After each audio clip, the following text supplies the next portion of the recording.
నమస్తే, welcome to Bharati TV. నేను బాబయ్య. జగనన్న నీ ఫ్రస్ట్రేషన్ పీక్స్ లో ఉంది.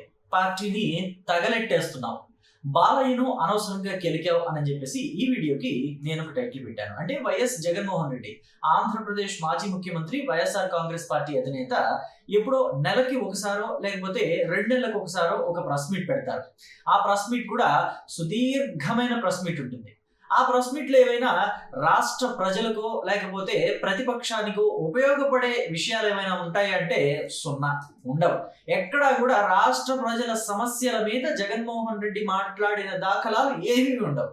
అన్నీ కూడా రాష్ట్ర ప్రభుత్వం మీద, అంటే కూటమి సర్కార్ మీద, కూటమిలోని పార్టీల మీద అవినీతి ఆరోపణలు తప్ప, చంద్రబాబు నాయుడు తిట్టడానికి తప్ప, లేదంటే చంద్రబాబు నాయుడు మీద అవినీతి ఆరోపణలు చేయడానికి తప్ప, చంద్రబాబు నాయుడు చనిపోవాలని కోరుకోవడానికి తప్ప జగన్మోహన్ రెడ్డి ప్రెస్ మీట్లు పెట్టారు. ఈ విషయం జగన్మోహన్ రెడ్డికి తెలుసు, ఆ పార్టీలోని నాయకులకి తెలుసు, రాష్ట్ర ప్రజలకి తెలుసు.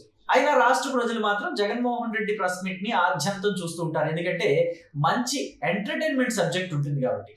ఆయన తెలుగు మాట్లాడే విషయంలో తప్పులు పోవటము, లేకపోతే ఏమైనా కామెడీ అంశాలని మాట్లాడుతూ ఉంటాము. లైక్ మావిగన్ అనే ప్రతిపాదన చేసి జగన్మోహన్ రెడ్డి జాతీయ స్థాయిలో ఏ విధంగా కామెడీ పీస్ గా మారిపోయడం మనమంతా కూడా చూసాం. అసలు పార్లమెంట్ లో కూడా మావిగన్ విషయం మీద జగన్మోహన్ రెడ్డి మీద ఎక్కి దిగారు. పక్క రాష్ట్రంలోని బీజేపీ నాయకులు కూడా, మన రాష్ట్రంలో బీజేపీ నాయకులు మాత్రమే కాదు, పక్క రాష్ట్రంలో బీజేపీ నాయకులు కూడా జగన్మోహన్ రెడ్డి మీద దుమ్మెత్తిపోశారు మావిగన్ ప్రతిపాదన విషయంలో. అయినప్పటికీ జగన్మోహన్ రెడ్డి ఇంకా మావిగన్ని పట్టుకునే వేలాడుతూ ఉన్నారు. సో ఇక చూస్తే ప్రస్తుతం ఇవాల్టి రోజు ప్రెస్ మీట్ లో కూడా అమరావతి మీద, అలాగే చంద్రబాబు నాయుడు మీద అనేక అవినీతి ఆరోపణలు చేశారు. అసలు ఇప్పటికే అమరావతిలో హైకోర్టు, సచివాలయం, అసెంబ్లీ ఉండగా మళ్ళీ కొత్తగా ఎందుకు కడుతున్నారు అని చెప్పేసి జగన్మోహన్ రెడ్డి మాట్లాడారు. దీనికి తెలుగుదేశం పార్టీ నుంచి, తెలుగుదేశం పార్టీ నాయకుల నుంచి ఒకటే సమాధానం వస్తుంది. ఆంధ్రప్రదేశ్ రాజధాని అమరావతిలో హైకోర్టు, అలాగే శాసనసభ, సచివాలయం ఈ 3 ఉండగా మరి మీరెందుకు విశాఖపట్నాన్ని రాజధాని చేస్తామని చెప్పారు? 3 రాజధానులు అనేది ఎందుకు మాట్లాడారు? కర్నూలులో హైకోర్టు పెడతామని చెప్పేసి ఎందుకు చెప్పారు? దీనికి సమాధానం చెప్పండి జగన్మోహన్ రెడ్డి అని చెప్పేసి తెలుగుదేశం పార్టీ వాళ్ళు, జనసేన పార్టీ వాళ్ళు అడుగుతున్నారు. సో ఇకపోతే అమరావతి మీద అవినీతి ఆరోపణలు జగన్మోహన్ రెడ్డి చేశారు. చంద్రబాబు నాయుడు పరిమితికి మించి ఎక్కువ డబ్బుతోటి కట్టిస్తున్నారు. అంటే చదరపు అడుగుకి 4,000, 5,000 రూపాయలు అవుతుంది, కానీ చంద్రబాబు నాయుడు 7,000, 8,000, 15,000 కూడా పెడుతున్నారు అని చెప్పేసి మాట్లాడారు. వాటికి ఎక్కడైనా ఆధారాలు చూపించారంటే ఒక్కదానికి కూడా ఆధారాలు లేవు. పైపెచ్చి ఇంకొక మాట కూడా మాట్లాడారు. జాతీయ రహదారులు నిర్మించడానికి ఇంత అమౌంట్ అవుతుంది, సో అమౌంట్ అవుతుంది, కానీ అమరావతి రాజధానిలో రహదారులకు మాత్రం దానికన్నా డబుల్ అవుతుంది అని చెప్పేసి మాట్లాడారు. నిజానికి జాతీయ రహదారులకి అమరావతి రాజధాని, అంటే ఆంధ్రప్రదేశ్ రాజధానిలోని అమరావతిలోని రహదారులకి పొంతన పెట్టొచ్చా, పోలిక పెట్టొచ్చా? నాకు తెలిసి జ్ఞానం ఉన్న వాళ్ళైతే ఎవ్వరూ పెట్టరు. ఎందుకని అంటే జాతీయ రహదారులకి పక్క వైపున డ్రైనేజీలు నిర్మించరు, ఇరుపక్కల కూడా డ్రైనేజీలు ఉండవు. అలాగే ఎలక్ట్రిక్ తీగలు కావచ్చు, అంటే విద్యుత్ తీగలు కావచ్చు, లేకపోతే కేబుల్స్ కావచ్చు, ఇలాంటి వాటి కోసం డెక్స్ నిర్మించరు.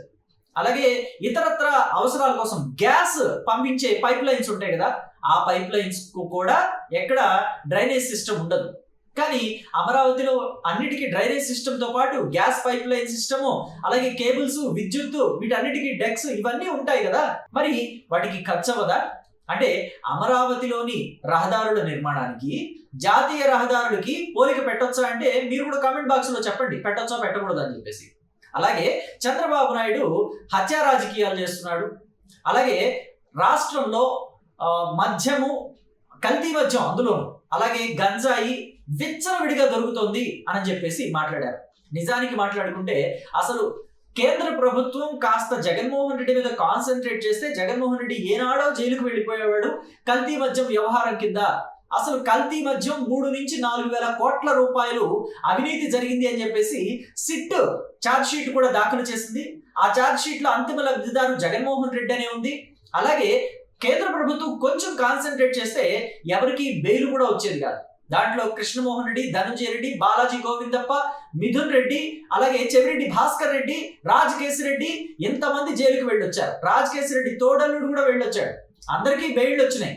అసలు కేంద్ర ప్రభుత్వం కనుక కేంద్ర ప్రభుత్వ రంగ సంస్థలు కనుక గట్టిగా కాన్సన్ట్రేట్ చేస్తే ఎవరికి బెయిల్ వచ్చేది కాదు, చివరికి జగన్మోహన్ రెడ్డి కూడా బయట తిరిగేవాడు కాదు. వీటన్నిటికీ తోడు ఇంకా మైనింగ్ కి సంబంధించిన కుంభకోణాలు బయటికి రాలేదు.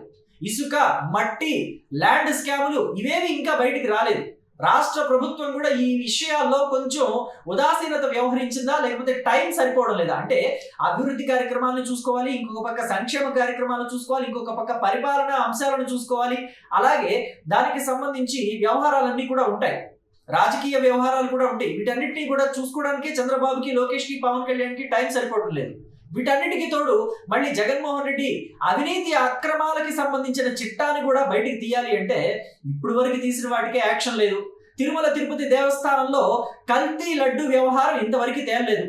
హిందూ భక్తుల మనోభావాలు దెబ్బతిన్నాయి మహాప్రభు అని చెప్పినా కానీ కేంద్ర ప్రభుత్వం ఈ విషయంలో ఉదాసీనంగా వ్యవహరించింది.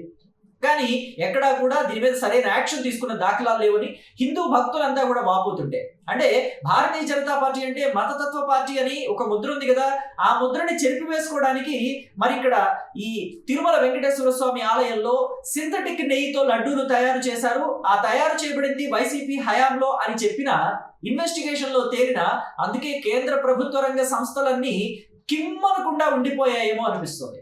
ఇక హత్య రాజకీయాల గురించి మాట్లాడుతున్నారు జగన్మోహన్ రెడ్డి. తన తండ్రి హత్య వెనుక లేదా తన తండ్రి ఆకస్మిక మరణం వెనుక చంద్రబాబు హస్తం ఉందని చెప్పేసి అంటున్నారు. నిజానికి చంద్రబాబు రాజశేఖర రెడ్డిని చంపాలనుకుంటే ఆయన అధికారంలోనే ఉండేగా చంపుతారు కదా, ప్రతిపక్షంలోకి వెళ్ళిన తర్వాత ఎలా చంపుతారు? ఈ లాజిక్ ఎలా మిస్ అయ్యాడు జగన్మోహన్ రెడ్డి? ఆయనకి చంద్రబాబు నాయుడికి హత్యను చేయించాలి అని అంటే ఆయన అధికారంలో ఉన్నప్పుడు ఎంతమందిని చేయించేవాడు? ఇంకా పైగా వంగవీటి రంగా హత్య గురించి కూడా చంద్రబాబు మీదే రుద్దాలని చూస్తున్నాడు జగన్మోహన్ రెడ్డి. చంద్రబాబు హయాంలోనే వంగవీటి రంగా చనిపోయాడు అని అంటూ అసలు లాజిక్ లేని మాటలు మాట్లాడుతున్నాడు. వంగవీటి మోహన్ రంగా చనిపోయే నాటికి అసలు చంద్రబాబు నాయుడు ఎమ్మెల్యేనే కాదు, తెలుగుదేశంలో ఆయన పాత్ర ఏమీ లేదు. ఇక వంగవీటి మోహన్ రంగా హత్యోదంతం గురించి మాట్లాడుకోవాలంటే అది పూర్తిగా దేవినేని ఫ్యామిలీ, వంగవీటి ఫ్యామిలీకి మధ్యన జరిగిన ఒక పెద్ద ఘర్షణ మాత్రమే. సో ఈ ఘర్షణ జరిగింది, ఆధిపత్య పోరులో దేవినేని ఫ్యామిలీ కూడా కొంతమందిని కోల్పోయింది, వంగవీటి ఫ్యామిలీ కూడా కొంతమందిని కోల్పోయింది. అయితే వంగవీటి ఫ్యామిలీకి సంబంధించి వంగవీటి రాధ వైఎస్ఆర్ కాంగ్రెస్ పార్టీలో జాయిన్ అయ్యారు 2014కి. ఆ టైంలో మరి వంగవీటి రాధాని 2014 నుంచి 2019 మధ్య జగన్మోహన్ రెడ్డి ఎంత అవమానించారో అందరూ చూశారు. ఆ విషయాన్ని వంగవీటి రాధా కూడా చెప్పాడు. వంగవీటి ఫ్యామిలీకి ఏమాత్రం ఇష్టం లేని దేవినేని ఫ్యామిలీకి సంబంధించిన దేవినేని అవినాష్ని తీసుకొచ్చి వైసీపీలో జాయిన్ చేసుకున్నాడు జగన్మోహన్ రెడ్డి. అలాగే వైఎస్ఆర్ కాంగ్రెస్ పార్టీలో పూరూరు గౌతమ్ రెడ్డికి మంచి స్థానాన్ని కల్పించాడు జగన్మోహన్ రెడ్డి. ఎందుకంటే పూరూరు గౌతమ్ రెడ్డి అంటే వంగవీటి ఫ్యామిలీకి పడదు. వంగవీటి రాధాని పాముతో పోల్చాడు, విష సర్పంతో పోల్చాడు పూరూరు గౌతమ్ రెడ్డి. మరి అలాంటి గౌతమ్ రెడ్డిని వైసీపీలోకి తెచ్చిపెట్టుకుని పైగా ఏదైతే విజయవాడ సెంట్రల్ నియోజకవర్గం ఉందో ఆ సెంట్రల్ నియోజకవర్గంలో పెత్తనం అంతా పూరూరి గౌతమ్ రెడ్డి చేతిలో పెట్టాడనే ఆరోపణలు కూడా జగన్మోహన్ రెడ్డి మీద ఉన్నాయి. అందుకనే వంగవీటి రాధ ఆ పార్టీలో నుంచి బయటకు వచ్చేశాడు. ఇప్పుడు దేవినేని అవినాష్ని తన పక్కన పెట్టుకుని తిరుగుతున్నాడు జగన్మోహన్ రెడ్డి. కానీ ఏ దేవినేని ఫ్యామిలీ వల్ల అయితే ఇక్కడ వంగవీటి రాధ చనిపోయాడో అదే దేవినేని ఫ్యామిలీని పక్కన పెట్టుకుని తిరుగుతూ వంగవీటి రంగా హత్యకి చంద్రబాబు కారణం అంటూ జగన్మోహన్ రెడ్డి మాట్లాడటం మాత్రం నిజంగా అసలు నిస్సిగ్గుగా అనిపించే రాజకీయ విమర్శ. జగన్మోహన్ రెడ్డి చేస్తున్న రాజకీయ విమర్శ. పైగా ఇంకా హత్య రాజకీయాల గురించి మాట్లాడంటే తోట చంద్రయ్య హత్య గురించి మాట్లాడాలి, అలాగే అబ్బయ్య తాత మీద జరిగిన దాడి గురించి మాట్లాడాలి. ముసలాయన అని కూడా లేకుండా ఆయన మీద దాడికి వెళ్ళారు వైసీపీ నాయకులు. సో ఇదంతా కూడా మర్చిపోలేని అంశం. హత్య రాజకీయం అంటే దళితుల మీద జరిగిన దాడి అంటే డాక్టర్ సుధాకర్ మీద జరిగిన దాడి గురించి కూడా మాట్లాడుకోవాలి. ఇవన్నీ కూడా ఎవరు మర్చిపోలేని అంశాలు. ఇవన్నీ చాలదన్నట్టు బాలయ్య బాబును కూడా గెలికాడు. బాలయ్య బాబు పటాపటామని కాల్చాడంటే ఎవరు? సో అసలు వైఎస్ వివేకానంద రెడ్డిని పటాపటామని గొడ్డలితో చంపింది ఎవరో చెప్పాలి అని చెప్పేసి అంటున్నారు. అనవసరంగా బాలయ్య బాబుని కెలికి బాలయ్య బాబు అభిమానులంతా కూడా ఇప్పుడు సోషల్ మీడియాలో జగన్మోహన్ రెడ్డి గురించి, జగన్మోహన్ రెడ్డి ఫ్యామిలీలో జరిగిన హత్య రాజకీయాల గురించి కూడా ఒక పెద్ద ఎత్తున చర్చ పెట్టారు. జగన్మోహన్ రెడ్డి తన బాబాయిని హత్య చేసిన అవినాష్ రెడ్డిని పక్కన పెట్టుకుని తిరుగుతున్నాడు అని చెప్పి సునీత లాంటి వాళ్ళు చేసిన ఆరోపణలన్నింటినీ కూడా ఇప్పుడు తెర మీదకి తీసుకొస్తున్నారు. అనవసరంగా జగన్మోహన్ రెడ్డి బాలయ్య బాబుని కెలికి బాలయ్య బాబు అభిమానుల చేత అంతా కూడా విమర్శలు చేయించుకుంటున్నాడు, పార్టీని భ్రష్టు పట్టించేస్తున్నాడు. ఇలా అయితే పార్టీ ఉండటం కష్టం. అసలే అమరావతి మీద 2024 ఎన్నికల ముందు నానా రకాలుగా మాట మార్చేసి ఇప్పుడు మళ్ళీ అమరావతి విషయంలో మావిగన్ని తెర మీదకి తెచ్చి పార్టీని పూర్తిగా ముంచేస్తున్నాడు, అసలు పుట్టి ముంచేస్తున్నాడు జగన్మోహన్ రెడ్డి అని వైసీపీ నాయకులంతా కూడా వాపోతున్నారు. మరి దీని మీద మీ అభిప్రాయాన్ని కామెంట్ బాక్స్ లో తెలియజేయండి. Thank you.